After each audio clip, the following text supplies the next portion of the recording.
Hi, I'm Scoot, and welcome to the Scoot in the Air YouTube channel. If you are new to the YouTube channel, and if you have not subscribed, I hope you will help us build this. It's free to subscribe, and I hope you become one of our subscribers. Um, this is going to be another episode of The Truth Behind the Microphone. And right now, I'm posting on YouTube Monday nights, Wednesday nights, and Saturday nights. And part of what I want to do is just, I guess, give a little insight into the media. So you just have a better understanding of what motivates the media. First of all, the media exaggerates. It's all designed to get your attention. That's why the media exaggerates, to get your attention. For example, if there are 5,000 people in a town and the coronavirus rate goes from 20 to 41, 41 out of 5,000 people doesn't sound as big as the media saying the coronavirus rate more than doubled in the last 24 hours. That creates more hysteria. And so the media exaggerates. But, we have the ability to understand that and to realize that if that's the case, then, we have the ability to put things in perspective. Also, and this is journalism, this goes for written journalism as well. Quite often, an article will read, let's see, let me think of an example. The President of the United States wants to eliminate social media, according to a source.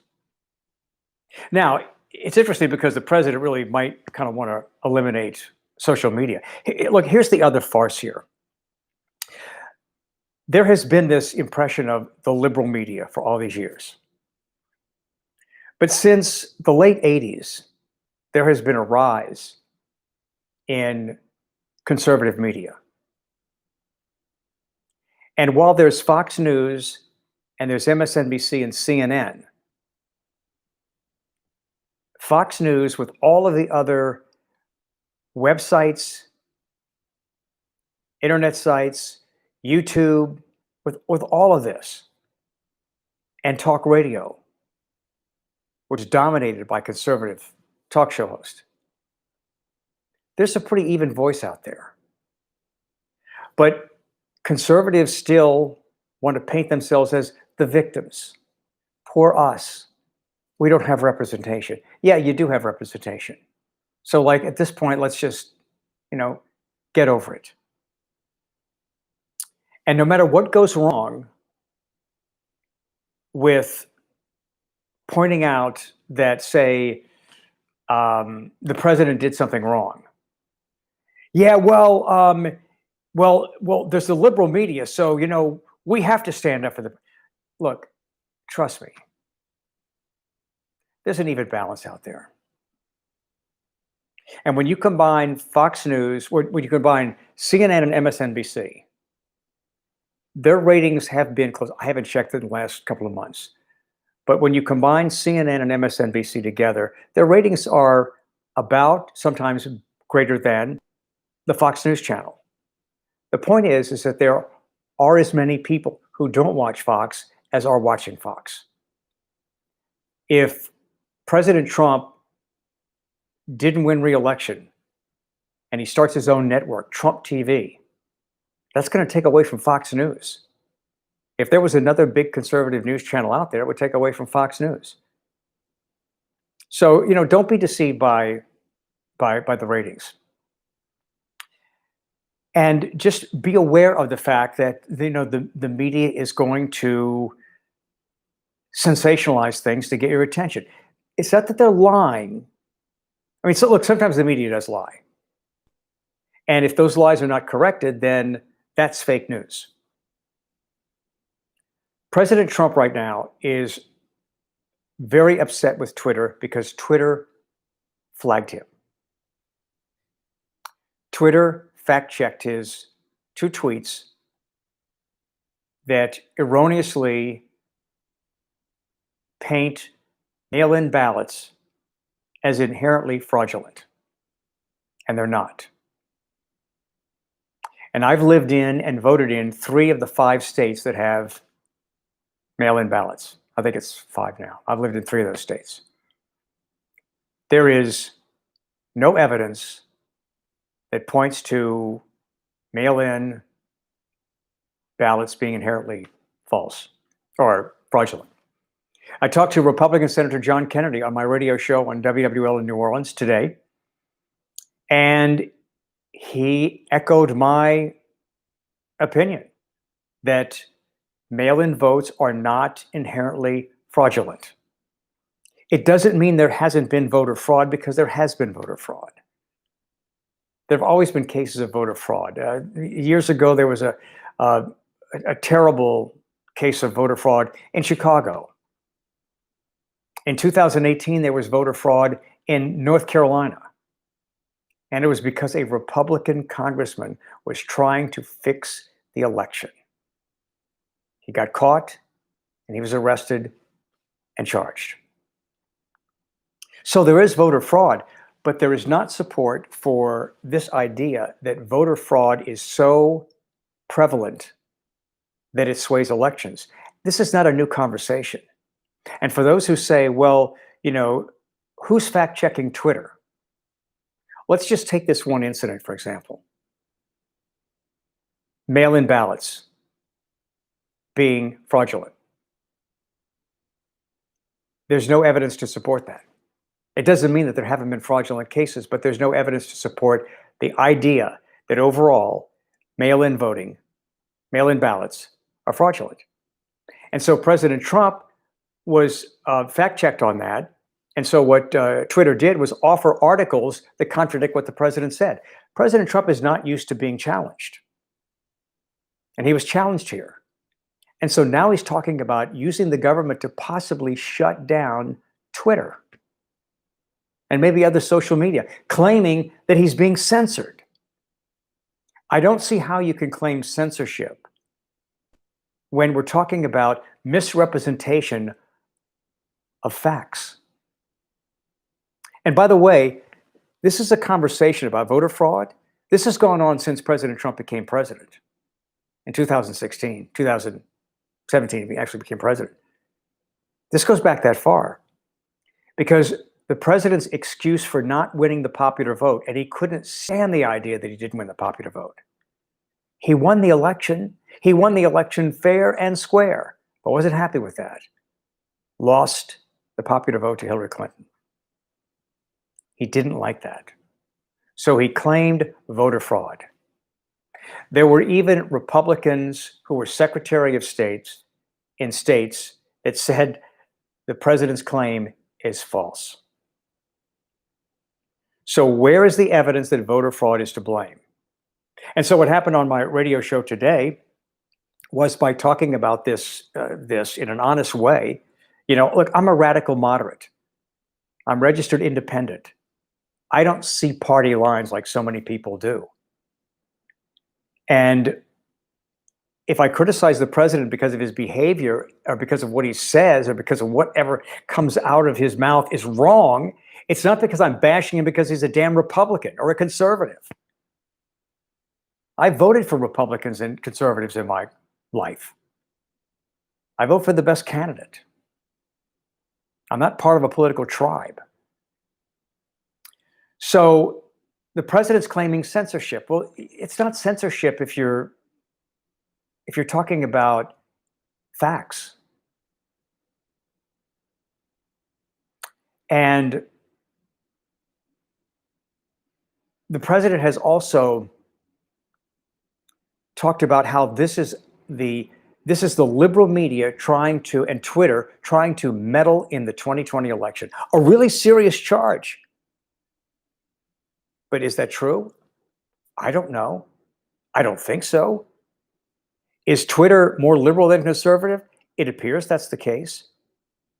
Do they stifle conservative voices? I don't know. Maybe they do. But there are plenty other outlets for conservative voices. But the president himself said, my Twitter account is official information from my presidency. And therefore, it's fair to hold President Trump accountable for the information that he gives out. And to blanketly ban or blanketly bash mail-in ballots because of voter fraud is not supported by any evidence. In the same way that President Trump is now bringing up once again this idea, he's pushing this idea that Joe Scarborough, a former Republican congressman from Pensacola, that he killed his aide in 2001. The medical report says his aide passed out from an irregular heartbeat from a heart valve disease. When she passed out, her head hit the desk. And she died basically of a blood clot, whatever happens at that point. That's how she died. And the president is talking about Joe Scarborough being a murderer. Why is he talking about that? He hates Joe Scarborough. Because here's a former Republican. I don't know what he is now. I guess he's a moderate. I guess he's more like I am now. But he's honest about President Trump. And believe there are Republicans who are honest about President Trump. It doesn't mean they're not Republicans and they're not rhinos. It just means that they're freaking honest about what they see and hear. We've lost a degree of honesty in America. And that's not good. And some people are even afraid to be honest. So Trump hates Scarborough because Scarborough calls out Trump. But that's no reason to claim that Scarborough is a murderer. That's absurdity. And this leads me to a question about whether or not President Trump is becoming unhinged. There are signs that the president's re-election is not a guarantee. And there are a lot of people who do not like the way he is handled. They don't like the way he's made us feel concerning the coronavirus pandemic as a leader. And I'm not just talking about feel good. I'm not talking about that. But the way the president has gone on the attack, the way he's blamed everything else, not everybody agrees with that. And let's remember, President Trump was not elected by his base. He was elected by a lot of other people who saw him as the better option to Hillary Clinton and were willing to take a chance.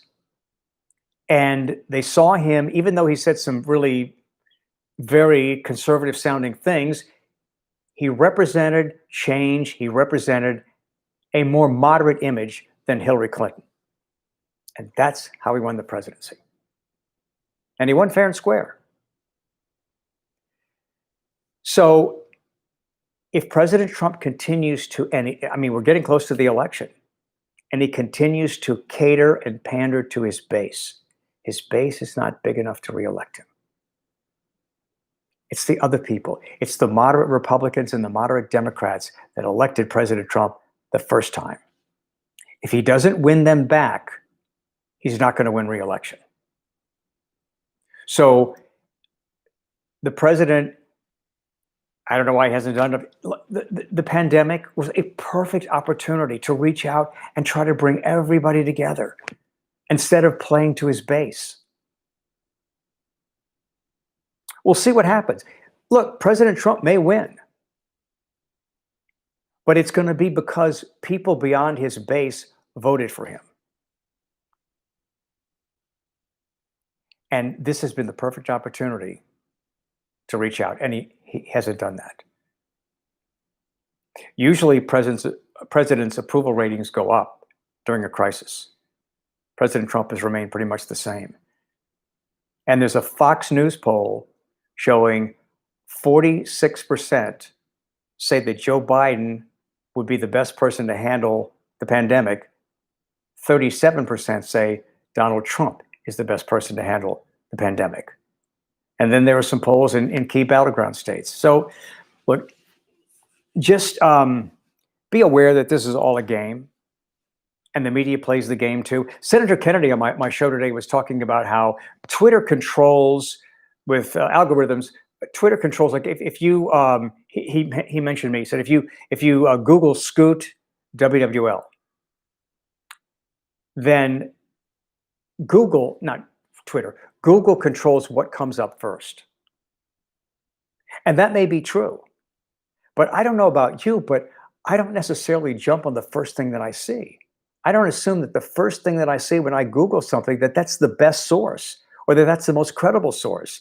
If we don't pay attention to how the media manipulates us, then we're stupid. It's our fault. We can't change it. News is entertainment. And they're going to do what they can to get our attention. And in some cases, they're going to try to present their agenda. So assume that and be smart enough not to buy into it. Be smart enough to be skeptical. I don't care what it is. I don't care what you read or see. You have to be skeptical. And the media will try to manipulate you. But if you allow the media to manipulate you, is that the media's fault? Or is it your fault for allowing yourself to be manipulated? So be smart and question the media. The media makes mistakes, but the media is there to hold politicians accountable. And fact-checking President Donald Trump for his Twitter accounts is a positive sign, because it means that the president cannot just dish out BS without challenge.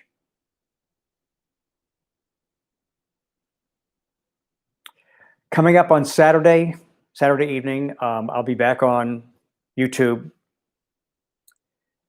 And for those of you who know me, you know this is true. For those of you who don't know me, you don't know it's true. But for some reason, throughout my career, there have been people who think I'm gay. And I find this hysterical because I've never shown any signs of actually being gay. I've never been with a man.